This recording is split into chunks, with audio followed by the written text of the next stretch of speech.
அனைவருக்கும் வணக்கங்க. நந்திகேஸ்வரர்லேருந்து பேசுகிறேங்க. இப்போ துலாம் ராசிக்காரங்க எப்படி இருப்பாங்க, அவங்க குணநலங்கள் எப்படி இருக்குன்னு பார்க்கலாம். இவங்க சரராசிங்க, எதுலேயும் வேகமாக இருப்பாங்க. கோபம் வந்தாலும் வேகம்தான், இன்பம் வந்தாலும் வேகம்தான், சந்தோஷம் வந்தாலும் வேகம்தான், அதே மாதிரி சாந்தப்படுத்துறதும் வேகம்தாங்க எல்லாமே. இது ஆண் ராசிங்க. எளிதில் எதிலுமேங்க நடுநிலைமையாக இருப்பாங்க. நடுநிலைமைக்கு போராடும்.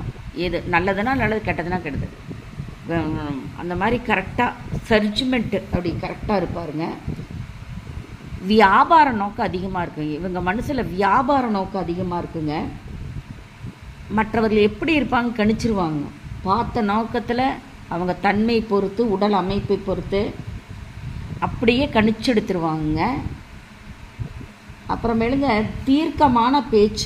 தீர்க்கமான பேச்சுனாங்க. அதில் அடுத்தவங்களை கணிக்கிறதும் இல்லாதீங்க. அவங்க எப்படிப்பட்டவங்க உண்மை கண்டறிய தன்மை அவங்களுக்கு அதிகமாக இருக்குங்க. யாருக்குங்க? இந்த துலாம் ராசிக்காரங்களுக்கு தலைமை பொறுப்பு எதுலேயுமே அவங்களுக்கு அதிகமாக கிடைக்குங்க. வழியினா கொடுத்துருவாங்க. இவர் தேடி போக வேண்டியதில்லை. மற்றவர்களோடு இணைந்து செயலாற்றும் தன்மை இவங்களுக்கு அதிகமாக இருக்குங்க. கருத்து வேறுபாடு இருக்காதுங்க இவர்கிட்ட.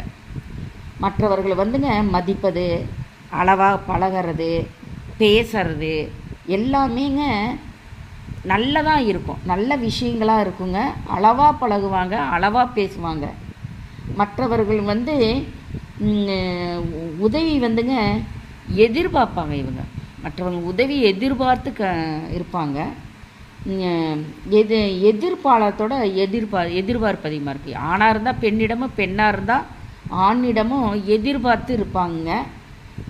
அதிகமாக காம உணர்வு அதிகமாக இருக்குங்க இவங்களுக்கு. இவங்க ஆண் ராசியை சேர்ந்தவங்க. உருவம் தராசாக இருக்குங்க இவங்களுக்கு. இவங்களுக்கு இன்னொரு பேர் ஊமை ராசின்னு கூட சொல்லலாம்னு வச்சுக்கோங்களேன். நன்றி, சுபங்க.